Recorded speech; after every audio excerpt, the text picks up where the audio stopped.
appreciate football without the Patriots playing in it, and perhaps maybe this weekend they will, but sometimes that's hard.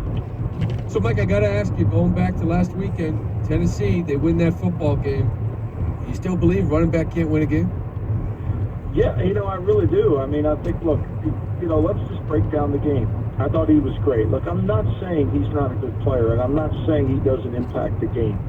What I am saying, though, is for the first time all season on fourth down, they got stopped twice. And both of those stops resulted in touchdowns. Both of those stops. The next play, touchdown.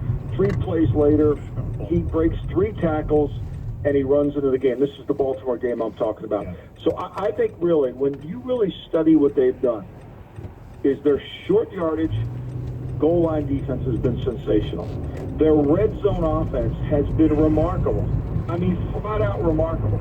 I mean, they got a 3rd and 16. Earl Thomas, the play before, almost sacks Tannehill for a loss. He throws it up to Smith, who makes a miraculous catch. If they stop them, Baltimore's usually a good red zone team. If they stop them on any one of those third downs, the game's a different game. And they did. And this is what makes Tennessee so unique, is they've been able to put points on the board with touchdowns and not field goals. Last time they played Kansas City, this is a remarkable number. They played Kansas City. They only had the ball 22 minutes with their powerful running game. And Henry had 225 yards rushing in the game. And yet it came down to a miss, really. The Chiefs really messed up at the end of that game, if you recall. They botched a field goal, and they got a field goal block. If they made either one of those field goals, they probably win the game. Yeah, I would say that was when Patrick Mahomes had just, I think that was his first game back. He missed a bunch of open throws, and he was a little bit rusty. He might have been a little bit rusty, but he was great. I mean, they were 7 for 14 on third down in that game. Yeah, and the yardage and the touchdowns, and everybody had a great game.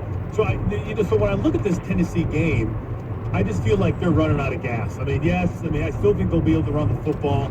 I feel like Vrabel's used every trick in the book. I feel like Tannehill's made every great throw that he's had in his back pocket for the last 3 years. I feel like they've used them all up.